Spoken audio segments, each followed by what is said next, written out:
Hello friends, how are you all? Hope you are doing great. Welcome to Naresh Spoken English.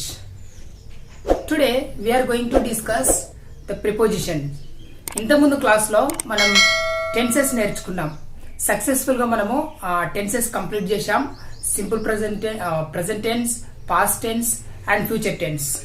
So మనము 3 tenses అనేవి complete చేశాం. అవి ఎక్కడ use అవుతాయి and అవి ఎట్లాంటి సిచ్యువేషన్లో మనకు స్పోకెన్ ఇంగ్లీష్లో యూజ్ అవుతుంది అనేది నేర్చుకున్నాం. అయితే మీరు ఒకవేళ ఆ వీడియోస్ కనుక చూడకపోతే మీరు చూడండి. మీకు టెన్సెస్ ఎలాంటి సిచ్యువేషన్లో ఎలాంటి టెన్సెస్ యూజ్ అవుతుంది. 12 టెన్సెస్, ఓకే, 12 టెన్సెస్ ఉన్నాయి మనకు. అయితే అవి ఒక్కొక్కటి ఒక్కొక్క సిచ్యువేషన్లో యూజ్ అవుతాయి. అయితే మీరు ఒకవేళ అవి చూడకపోతే మీకు ఒకవేళ తెలుసుకోవాలనుకుంటే చూడండి. అయితే ఇప్పుడు ఈరోజు మనం ప్రిపోజిషన్స్ నేర్చుకుందాం. Today we have a new topic, that is prepositions. Prepositions ఎక్కడ యూజ్ అవుతాయి, ఎందుకు యూజ్ అవుతాయి మనకి ఇంగ్లీష్ మాట్లాడేదానికి అనేది నేర్చుకుందాం. సో ప్రిపోజిషన్స్ అనేది చాలా మంది ఒక సపరేట్ టాపిక్గా చెప్తారు. ఎందుకంటే పార్ట్స్ ఆఫ్ స్పీచ్లో ఇది ప్రిపోజిషన్ అనేది it is one of the topics. ఇది ఒక టాపిక్ అయినప్పటికీ, ఒక పార్ట్ అయినప్పటికీ దీన్ని సపరేట్ టీచింగ్ చేస్తారు. ఎందుకంటే ప్రిపోజిషన్ అనేది మన కాంపిటేటివ్ ఇంగ్లీష్లో, రిటర్న్ ఇంగ్లీష్లో అండ్ స్పోకెన్ ఇంగ్లీష్లో ఇట్స్ వెరీ ఇంపార్టెంట్ టాపిక్. ఇది మనకు ఇంగ్లీష్లో ఇది లేకుండా మనం ఎక్కువగా ఒక సెంటెన్స్కు మీనింగ్ ఇవ్వలేం. ప్రిపోజిషన్స్ యూజ్ చేయకుండా ఒక సెంటెన్స్ కంప్లీట్ మీనింగ్ ఇవ్వలేం. సో ప్రిపోజిషన్స్ అనేవి ఒక సెంటెన్స్ కంప్లీట్ మీనింగ్ ఇచ్చేదానికి యూజ్ అవుతాయి.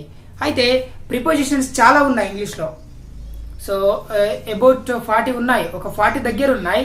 అయితే మనము ఒకే వీడియోలో 40 చూడలేము కాబట్టి వాటిని డివైడ్ చేశాం. ఓకే, ఈచ్ వీడియోలో ఒక 5 బ్రీఫ్గా ఎక్స్ప్లెయిన్ చేస్తాను. ఒక్కొక్క వీడియోలో 5 చూద్దాం. ఎందుకంటే ఒక ప్రిపోజిషన్ ఒకే సిచ్యువేషన్లో యూజ్ అవ్వదు. ఒక్కొక్క ప్రిపోజిషన్ అనేది so it can be used in many situations. ఒక్క ప్రిపోజిషన్ అనేది చాలా సిచ్యువేషన్లలో యూజ్ అవుతుంది. అయితే ఈ ఫస్ట్ పార్ట్లో మనము ఒక 5 ప్రిపోజిషన్ చూద్దాం. Okay, we're going to look at 5 prepositions in this first part. Okay, so ఆ 5 ప్రిపోజిషన్స్ ఏంటి అంటే in, on, under, at and from. Okay, in, on, under, at, from. అయితే ఈ 5 ప్రిపోజిషన్స్ అనేవి మోస్ట్ ఇంపార్టెంట్. ఇవి బేసిక్గా ఎక్కడ యూజ్ అవుతాయి అనేది నేర్చుకుందాం. అయితే చూడండి, మనం ఎగ్జాంపుల్ చూస్తే it is very easy to understand. So in, on, under, at and from. Okay, in, on, under, at, from. అయితే ఇన్ ఎక్కడ యూజ్ అవుతుంది, ఆన్ ఎక్కడ యూజ్ అవుతుంది, ఫ్రమ్ ఎక్కడ యూజ్ అవుతుంది, తర్వాత అండర్ ఎక్కడ యూజ్ అవుతుంది అండ్ ఎట్ ఎక్కడ యూజ్ అవుతుంది. So they are used in different సిచ్యువేషన్లో యూజ్ అవుతాయి. అయితే ఈ తెలుగులో ఇన్ అంటే లోపల, తర్వాత ఆన్ అంటే పైన ఇట్లా చెప్తారు. అయితే ఆ మీనింగ్ తెలుసుకోవడం మంచిదే ఫర్ అవర్ అండర్స్టాండింగ్. బట్ అదే మీనింగ్ అన్ని సిచ్యువేషన్లో ఉండదు. ఓకే, ఒకే మీనింగ్ అనేది అన్ని సిచ్యువేషన్లో ఉండదు ఇంగ్లీష్లో. అయితే ఇప్పుడు మనం ఈ ఫస్ట్ ఇన్ చూద్దాం. First will look at in and where to use, how to use. Okay, in అనే ప్రిపోజిషన్ ఎక్కడ యూజ్ అవుతుంది, ఎలా యూజ్ అవుతుంది అనేది నేర్చుకుందాం ఫస్ట్. సో ఇన్ అనేది ఫస్ట్ ప్లేస్ వి లివ్. మనం ఏ ప్లేస్లో అయితే ఉంటున్నామో ఆ ప్లేస్ గురించి చెప్పేదానికి ఇన్ అది యూజ్ అవుతుంది. For example, I live in ఇండియాలో ఉంటాము. So I live in Hyderabad. So we can use in to talk about the place where we live. మనం ఎక్కడైతే ఉంటామో ఆ ప్లేస్ గురించి నేను ఫలానా ప్లేస్లో ఉంటాను అని చెప్పేదానికి ఇన్ అనేది చేస్తాం. Okay, I live in India, I live in Hyderabad, I live in Vikarabad, I live in Nizamabad, ఇలా చెప్తాం. Okay, so next temporary place గురించి కూడా మాట్లాడచ్చు. Present where we are. Okay, I mean bus stand, I mean railway station, I mean post office. Okay, and I mean school, I mean college, ఇలా అన్నట్లు. So first usage వచ్చేసి place where we live, మనం నివసించే place గురించి. Next ఏదైనా month, week, year గురించి, specific month, year, week చెప్పేదానికి in అనేది యూజ్ చేస్తాం. చూడండి, I completed my PG in 2019లో నా పీజీ అయిపోయింది. So in 2019. Next, I will have exams in August. I will have exams in August. నాకు ఆగస్ట్లో ఎగ్జామ్స్ ఉన్నాయి అంటే specific year. So we got independence in 1947. 1947లో మనకి ఇండిపెండెన్స్ వచ్చింది. Next I will have exams in August. నాకు ఆగస్ట్లో exams ఉన్నాయి. I will meet you in September. ఇట్లా నెక్స్ట్ చూడండి, I will meet you in third week off March. March third వీక్లో నేను కలుస్తాను. ఇలా ఏదైనా ఒక స్పెసిఫిక్ ఇయర్, మంత్ అండ్ ఏదైనా వీక్ మెన్షన్ చేయాలనుకుంటే మనం ఇన్ అని మెన్షన్ చేస్తాం. నెక్స్ట్ చూడండి, పార్ట్స్ ఆఫ్ ద డే. ఏదైనా ఒక డేలో పార్ట్స్ ఉంటాయి కదా, మార్నింగ్, ఈవినింగ్, ఆఫ్టర్నూన్, నైట్ అని. సో వాటి ముందు కూడా మనము ఇన్ అని యూజ్ చేయొచ్చు. చూడండి, they wake up early in the morning. వాళ్ళు ఎర్లీ మార్నింగ్ లేస్తారు అనడానికి so they wake up early in the morning. Next I will call you in the afternoon. మీకు మధ్యాహ్నం కాల్ చేస్తాను అనడానికి I will call you in the afternoon. Next let's talk in the evening. సాయంత్రం మాట్లాడదాం. Let's talk in the evening. సాయంత్రం మాట్లాడదాం. So ఇలా in the morning, in the afternoon, in the evening అని మనం ఈ పార్ట్స్ ఆఫ్ ద డే ముందు కూడా మనం ఇన్ అని యూజ్ చేయొచ్చు. నెక్స్ట్ చూడండి, ఇంట్రెస్ట్ అండ్ ఎక్స్పీరియన్స్. ఏదైనా మనకు సబ్జెక్ట్లో ఇంట్రెస్ట్ ఉంది అని చెప్పడానికి, లేదా ఏదైనా ఒక ప్రొఫెషన్లో మనకి ఎక్స్పీరియన్స్ ఉందని చెప్పడానికి మనం ఇన్ అని యూజ్ చేస్తాం. చూడండి, I'm very interested in English. I'm very interested in English. Next he's interested in politics. Politics అంటే నాకు చాలా ఇష్టం. అలా next she's poor in mathematics. She's poor in mathematics అంటే సో పూర్ అనేది మనము ఏదైనా ఒక సబ్జెక్ట్లో వీక్ ఉంటే మనం ఇంగ్లీష్లో పూర్ అని వాడతాం. Okay, so she is poor in mathematics. మ్యాథమెటిక్స్లో ఆమె చాలా పూర్ అంటే మ్యాథమెటిక్స్ ఆమెకు రాదు అని అర్థం. She is very weak in mathematics అనే దానికి బదులు she is poor in mathematics. Next I have 10 years experience in teaching. టీచింగ్లో నాకు 10 years ఎక్స్పీరియన్స్ ఉంది అని చెప్పేదానికి I have 10 years experience in teaching. So in అని ఇంట్రెస్ట్ అండ్ ఎక్స్పీరియన్స్ ముందు కూడా మనం ఇన్ అనే ప్రిపోజిషన్ను యూజ్ చేయొచ్చు. నెక్స్ట్ చూడండి, next on. Okay, next preposition on. So గుర్తుపెట్టుకోండి, ఇన్ అనేది ఎక్కడెక్కడ యూజ్ చేస్తాం. To talk about place we live, ఏదైనా ప్లేస్ గురించి మాట్లాడేదానికి. And to talk about the month, week and year, ఏదైనా మంత్, వీక్, ఇయర్ గురించి మాట్లాడేదానికి. Next the parts of the day, in the morning, in the afternoon, in the evening ఇలా. Next interest and experience. ఏదైనా ఒక సబ్జెక్ట్లో interest ఉంది అని చెప్పేదానికి, లేదా ఒక ప్రొఫెషన్లో నాకు ఎక్స్పీరియన్స్ ఉంది. I have 2 years experience in Google company. ఇలా I have 10 years experience in cooking. I have 5 years experience in teaching. అలా అన్నట్లు. ఓకే, ఇది ఇలా మనము ఏదైనా ఇంట్రెస్ట్, నెక్స్ట్ ఎక్స్పీరియన్స్ గురించి మాట్లాడేదానికి ఇన్ అని యూజ్ చేస్తాం. Next will go to on. So on అనే ప్రిపోజిషన్ ఎక్కడ యూజ్ చేస్తాం? ఆన్ అనే ప్రిపోజిషన్ ఎక్కడ యూజ్ చేస్తాం చూడండి. For example position. ఏదైనా పొజిషన్ గురించి మాట్లాడేదంటే, ఏదైనా ఒక ప్లేస్, ఒక వస్తువు ఎక్కడుంది అని మాట్లాడేదానికి మనం ఆన్ అనే ప్రిపోజిషన్ యూజ్ చేస్తాం. Let's take example, my pen is on the table. My pen is on the table. ఆ పెన్ టేబుల్ పైన ఉంది. Okay, your books are on my bag. నీ బుక్స్ నా బ్యాగ్ పైన ఉన్నాయి. Your books on my bag. అలా అన్నట్టు, నీ బుక్స్ నా బ్యాగ్ పైన ఉన్నాయి. సో ఇలా ఏదైనా ఒక వస్తువు పైన ఉంది అని చెప్పేదానికి మనం ఆన్ అని యూజ్ చేస్తాం. The water bottle is on the chair. The plates are on the table. The glasses are on the table. ఇలా అన్నట్టు. Your pen is on my mobile. నీ పెన్ నా మొబైల్ పైన ఉంది. ఇలా చెప్తాం. Okay, your books are on my bag. మీ books నా బ్యాగ్ పైన ఉన్నాయి. ఇలా ఆన్ ప్రిపోజిషన్, ఏదైనా పొజిషన్ గురించి ఒక దానిపైన ఉంది అని మాట్లాడేదానికి సో అలా యూజ్ చేస్తాం. నెక్స్ట్ చూడండి, ఏదైనా ఒక డే, ఏదైనా ఒక స్పెసిఫిక్ డే గురించి మాట్లాడేటప్పుడు, ఓకే, ఏదైనా ఒక డే స్పెసిఫిక్ ఒక రోజు గురించి మాట్లాడేటప్పుడు మనం ఆన్ అని యూజ్ చేస్తాం. Let's take example, my birthday is on 10th December. So 10th December అనేది ఒక స్పెసిఫిక్ డే, స్పెసిఫిక్ మంత్ కాదు. ఓకే, మంత్లోనే మనం స్పెసిఫిక్ డే గురించి మాట్లాడుతున్నాం కాబట్టి so we can use on for specific day. My birthday is on 10th December. నా birthday 10th December. అలా. Next we celebrate independence day on 15th August. So 15th August రోజు మనం independence day celebrate చేసుకుంటాం. ఎలా చెప్పాలి? We celebrate independence day on 15th August. ఇలా. Next will meet you on Monday. Monday రోజు కలుస్తాం. ఏదైనా ఒక స్పెసిఫిక్ డే గురించి మాట్లాడుతున్నాం.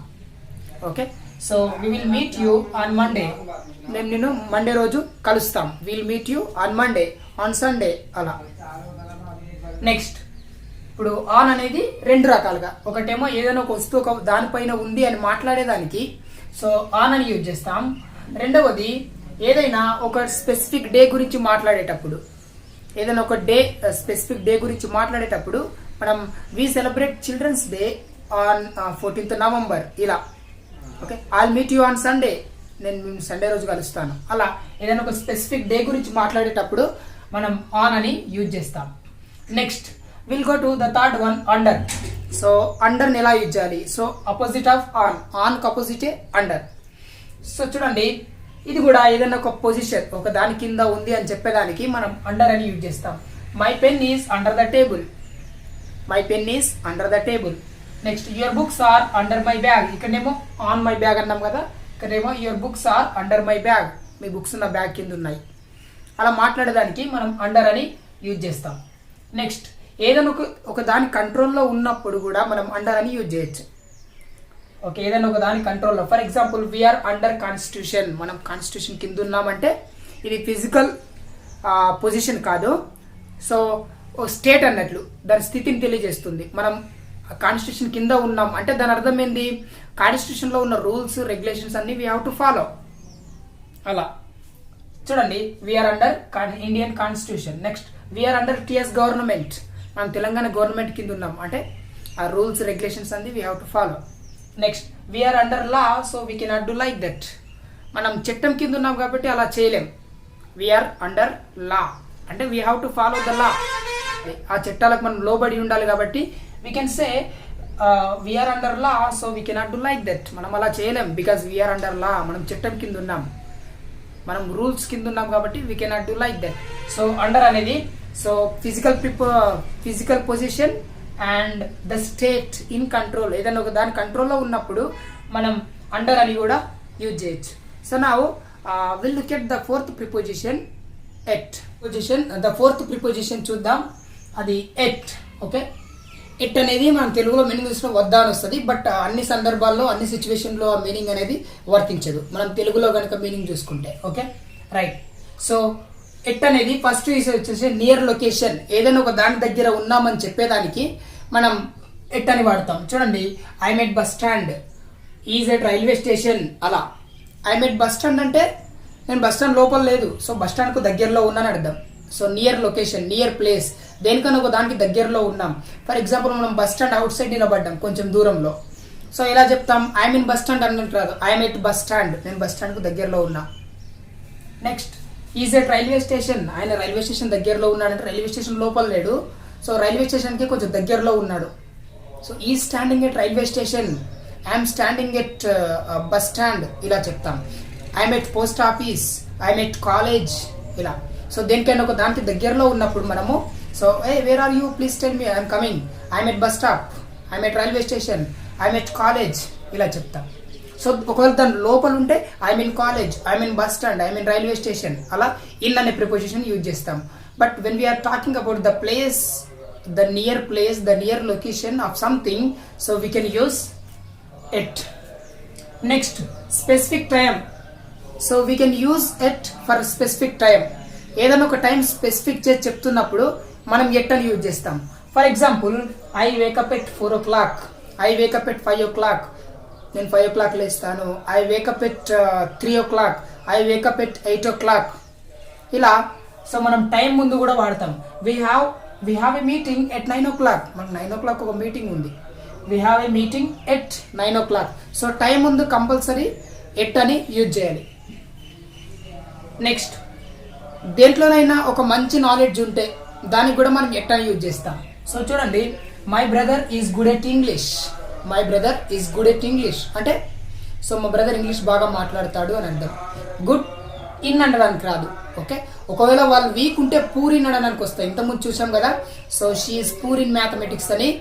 అలా దేంట్లోనైనా మంచి నాలెడ్జ్ ఉంటే my brother is good at English, is good at maths, ఆయన మ్యాథ్స్ పర్ఫెక్ట్ అన్నట్లు. So he is good at maths అలా. ఈజ్ గుడ్ ఎట్ కుకింగ్, ఆయన కుకింగ్లో చాలా పర్ఫెక్ట్ అలా. సో ఇలా ఏదో దేంట్లో మంచి నాలెడ్జ్ ఉంటే మనకు మనం ఎట్ అని యూజ్ చేస్తాం. గుడ్ తర్వాత ఎట్ అనే ప్రిపోజిషన్ వస్తుంది. నెక్స్ట్ ఎట్ అనేది మనం ఏజ్ కూడా యూజ్ చేస్తాం. ఏదైనా ఒక ఏజ్ గురించి మాట్లాడేటప్పుడు.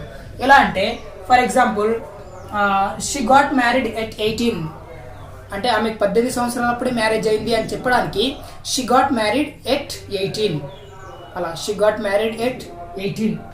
Next I stopped my study at 22. So I stopped my education at 22 అంటే 22 సంవత్సరాలు ఉన్నప్పుడే నేను నా ఎడ్యుకేషన్ స్టాప్ చేశాను. అంటే 22 years ఓల్డ్ ఉన్నప్పుడే సో నా స్టడీ అనేది స్టాప్ అయిపోయింది. So I stopped my education at 22.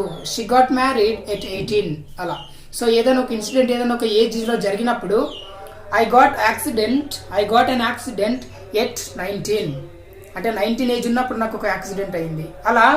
So మనం ఏదైనా ఒక ఏజ్ గురించి మాట్లాడేటప్పుడు కూడా మనము ఎట్ అనే ప్రిపోజిషన్ను యూజ్ చేయొచ్చు. నెక్స్ట్ చూడండి look, laugh. So look, laugh అనే 2 verbs తర్వాత ఎట్ అని వస్తుంది. ఇది ఫిక్స్డ్ అన్నట్లు, ఫిక్స్డ్ ప్రిపోజిషన్. చూడండి ఈజ్ లుకింగ్ ఎట్ మీ అంటే ఆయన నా వైపు చూస్తున్నాడు అని మాట్లాడేదానికి లుక్ తర్వాత ఎట్ అనే ప్రిపోజిషన్ రావాలి. లుక్, లాఫ్ ఈ 2 తర్వాత ఇంకా చాలా ఉంటాయి, but just I'm teaching basical. Okay, so is looking at me అని నా వైపే చూస్తున్నాడు అనడానికి is looking at me. They are laughing at me అంటే వాళ్ళు నన్ను చూసి నవ్వుతున్నారని అర్థం. They are laughing at me. Don't look at me నా వైపు చూడకనడానికి don't look at me. Don't laugh at me నన్ను చూసి నవ్వకు అలా. So they are laughing at you నిన్ను చూసి వాళ్ళు నవ్వుతున్నారు. Okay, so is looking at you ఆయన నీ వైపే చూస్తున్నాడు ఇలా. సో లాఫ్, లుక్ తర్వాత కూడా మనకు ఎట్ అనే ప్రిపోజిషన్ వస్తుంది. సో తర్వాత ఇప్పుడు చూడండి ఎట్ అనేది ఎక్కడెక్కడ యూజ్ చేస్తాం. నియర్ ప్లేస్ ఏదైనా ఒక ప్లేస్ దగ్గరలో ఉన్నామని చెప్పేదానికి. నెక్స్ట్ స్పెసిఫిక్ టైం ఏదైనా ఒక time at 4 o'clock at 5 o'clock అలా. నెక్స్ట్ ఏదైనా ఒక సబ్జెక్ట్లో మంచి నాలెడ్జ్ ఉన్నప్పుడు గుడ్ అని యూజ్ చేస్తాం. She's good at English, she's good at mathematics అలా. నెక్స్ట్ ఏదైనా ఏజ్ గురించి మాట్లాడేటప్పుడు ఓకే ఏదైనా ఏజ్ గురించిలో సంథింగ్ ఏదైనా ఇన్సిడెంట్ జరిగితే ఆ ఏజ్లో నాకు ఇలా అయ్యింది అని మాట్లాడేదానికి మనం ఎట్ అని యూజ్ చేస్తాం. నెక్స్ట్ లుక్, లాఫ్ అనే 2 ప్రిపోజిషన్ తర్వాత మనం ఎట్ అని 2 verb తర్వాత మనం ఎట్ అని యూజ్ చేస్తాం. ఇప్పుడు మనం ఫ్రమ్ చూద్దాం. ఫ్రమ్ ఎక్కడ యూజ్ చేస్తాం అనేది చూద్దాం. ఫ్రమ్ అనేది ఫస్ట్ ప్లేస్ ముందు వాడతాం. Okay, place I'm from India, I'm from Hyderabad ఇలా. సో మనం ఐ లీవ్ ఇన్ హైదరాబాద్ అనొచ్చు, ఐఎమ్ ఫ్రమ్ హైదరాబాద్ కూడా అనొచ్చు. సో మీరు ఎక్కడి నుంచి వచ్చారు, I'm from India, I'm from Hyderabad అలా కూడా చెప్పొచ్చు. సో మన place where we're living now. Okay, మనం ప్రజెంట్ ఎక్కడైతే ఉంటున్నామో దాన్ని మన డిస్టిక్ పేరు కూడా చెప్పొచ్చు. Okay, I'm from India, I'm from Hyderabad, I'm from Nizamabad, I'm from Vikarabad. Okay, ఇలా ఐఎమ్ ఫ్రమ్ ఖమ్మం. ఓకే, లేదా మన మండల్ నేమ్ కూడా చెప్పొచ్చు, మన విలేజ్ నేమ్ కూడా చెప్పొచ్చు. నెక్స్ట్ ఫ్రమ్ అనేది టైం కూడా వాడతాం. టైం ఎలా వాడతామంటే I lived in Hyderabad from 2005 to 2010. 2005 నుంచి 2010 వరకు నేను హైదరాబాద్లో ఉన్నాను. I lived in Hyderabad from 2005 to 2010. 2005 నుంచి 2010 వరకు నేను హైదరాబాద్లో ఉన్నాను. I worked in a school from 2001 to 2012. నేను ఒక స్కూల్లో 2001 నుంచి 2012 వరకు వర్క్ చేశాను. నేను ఒక స్కూల్లో 2001 నుంచి 2012 వరకు వర్క్ చేశాను. I worked in that school from 2001 to 2012. నేను ఆ స్కూల్లో 2001 నుంచి 12 వరకు వర్క్ చేశాను. ఇలా మనం ఏదైనా టైం పీరియడ్ గురించి మాట్లాడేదానికి మనం ఫ్రమ్ అని కూడా యూజ్ చేయొచ్చు. నెక్స్ట్ డిసీజ్, ఏదైనా వ్యాధి సంథింగ్ ఏదైనా వస్తే కూడా సో దాని గురించి మాట్లాడేదానికి మనం ఫ్రమ్ అని యూజ్ చేస్తాం. సో ఈ సఫరింగ్ ఫ్రమ్ ఫీవర్ అంటే ఆయన జ్వరం వచ్చింది, ఆయన జ్వరంతో బాధపడుతున్నాడు అని చెప్పేదానికి he suffering from fever. Next she is suffering from cancer. Okay, he suffering from fever, she is suffering from cancer. ఇలా మనము ఏదైనా డిసీజ్ గురించి మాట్లాడేదానికి కూడా ఓకే ఏదైనా హెల్త్ ఇష్యూస్ గురించి మాట్లాడేదానికి మనం ఫ్రమ్ అని యూజ్ చేస్తాం. ఇలా మనము on, in, from, under, at. So ఈ 5 ప్రిపోజిషన్స్ కూడా డిఫరెంట్ సిచ్యువేషన్లో ఒక్కొక్క ప్రిపోజిషన్ను మనము డిఫరెంట్ సిచ్యువేషన్లో యూజ్ చేయొచ్చు. ఈ ప్రిపోజిషన్స్ అనేవి ఎక్కువగా మనకు పొజిషన్, టైం, ప్లేస్ ఈ 3 గురించి మాట్లాడేదానికి మనకి యూజ్ అవుతాయి. So we use prepositions to talk about the position, time and place. So we use the prepositions to talk about position, place, time. So మీకు ఇప్పుడు ఇంతవరకు చెప్పిన ఎగ్జాంపుల్స్లో మీరు చూస్తే ఎక్కువ ఉంటే పొజిషన్ ఉంది, లేదా టైం గురించి మాట్లాడడం, లేదా ప్లేస్ గురించి మాట్లాడడం. సో ఇలా మనము ఈ 5 ప్రిపోజిషన్స్ అనేది ఇలా మనం డైలీ లైఫ్లో మన స్పోకెన్ ఇంగ్లీష్లో యూజ్ చేయొచ్చు. సో నెక్స్ట్ క్లాస్లో మనము ఇంకా మిగతా 5 ప్రిపోజిషన్స్ అనేవి చూద్దాం. So I hope you have understood and thanks for watching. If you like this video, please subscribe, comment and share. We'll meet in next video.